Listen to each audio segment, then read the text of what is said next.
Halo guys, salah satu ikon yang terdapat di kampus ITB adalah kawasan Boulevard. Kawasan yang terletak di tengah-tengah kampus ITB ini dikelilingi oleh 4 buah gedung labtek kembar, ya,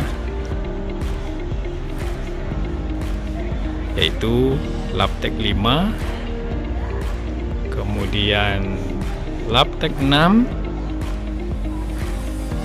dan di tempat saya berdiri ini Labtek 7 dan Labtek 8. Nah, di kawasan Boulevard ini di tengahnya terdapat sebuah kolam yang ada air mancurnya. Nah, tapi sayangnya air mancurnya tidak aktif saat ini. Mahasiswa sering menamakan kolam ini kolam Indonesia Tenggelam atau kolam Intel. Nah, kenapa demikian? Karena di dasar kolam ini terdapat peta Indonesia. Jadi seolah-olah Indonesia ini tenggelam, ya, di dasar kolam. Nah, sehingga dinamakan kolam Indonesia Tenggelam. Nah, di sekeliling kolam ini itu terdapat nama-nama program studi yang ada di ITB. Ya, seperti ini nih, ya. Teknik lingkungan, teknik geodesi, teknik planologi, ya, desain, seni murni, ya. Kemudian di sebelah sana teknik sipil, fisika, kemudian teknik informatika, teknik kelautan, teknik penerbangan, teknik mesin, biologi, teknik industri, geofisika, meteorologi, oceanografi, matematika, teknik kimia, astronomi, teknik fisika, kemudian teknik geofisika, teknik tambang, geologi, perminyakan, kimia, farmasi, teknik elektro.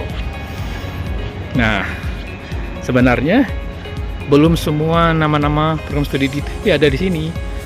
Karena ITB program studinya sudah berkembang banyak, ya. Termasuk di kampus Jatinangor terdapat program studi baru. Nah, jadi bagian yang kosong ini belum diisi nih dengan nama program studi baru. Nah, saya mau cerita nih guys, ya. Jadi di kalangan mahasiswa ITB, khususnya mahasiswa baru, ya, mahasiswa yang masih di tingkat 1 yang dinamakan mahasiswa TPB, yaitu mahasiswa tahun pertama bersama, itu beredar mitos, ya.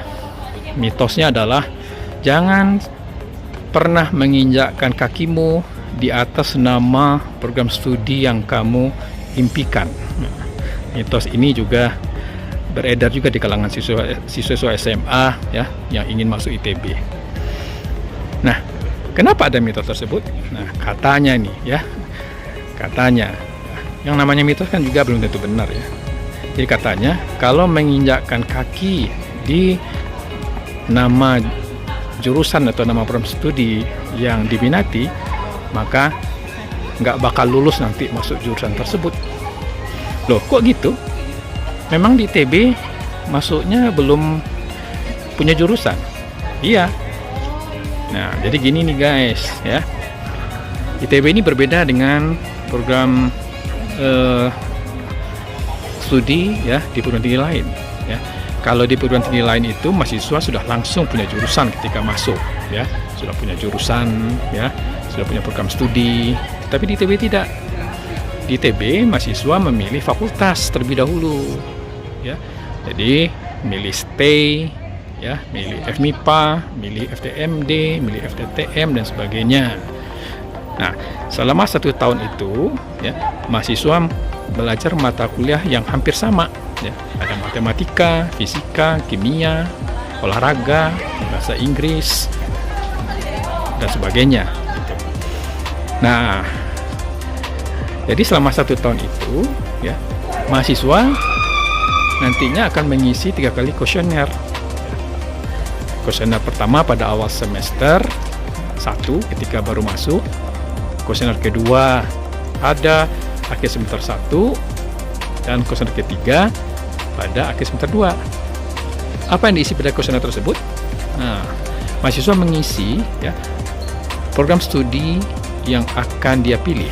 Nah, jadi kalau di fakultas tersebut ada 5 program studi, maka mahasiswa akan mengisi berdasarkan urutan prioritasnya. Pilihan 1 ya, pilihan 2, pilihan 3, pilihan 4 sampai pilihan 5. Pilihan 1 tentu adalah pilihan yang paling prioritas. Nah, nanti ketika di akhir semester 2 ya, pada tingkat TPB itu mahasiswa akan dijuruskan di program studi yang dia pilih. Nah, di sini kalau misalnya jumlah peminat program studi itu tidak melebihi jumlah kuota yang ada pada program studi tersebut, maka mahasiswa langsung masuk ke program studi pilihan satunya. Namun, kalau jumlah peminat lebih banyak daripada kuota, maka mahasiswa akan bersaing ya dengan mahasiswa lain yang memilih program studi pilihan pertama tersebut.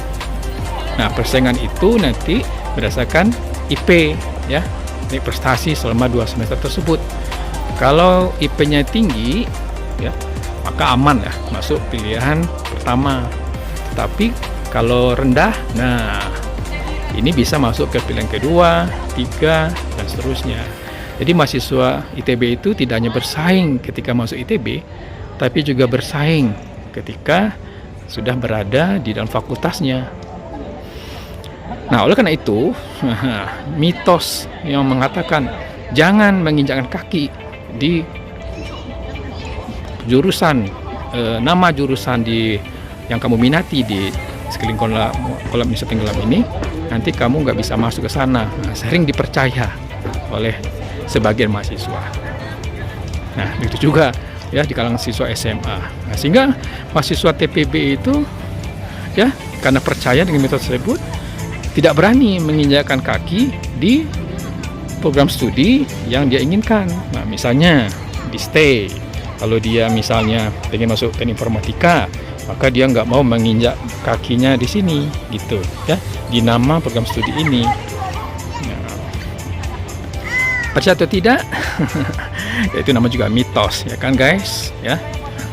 Nah, oleh karena itu ya mereka tidak mau menginjakkan kaki di nama jurusan yang mereka inginkan gitu.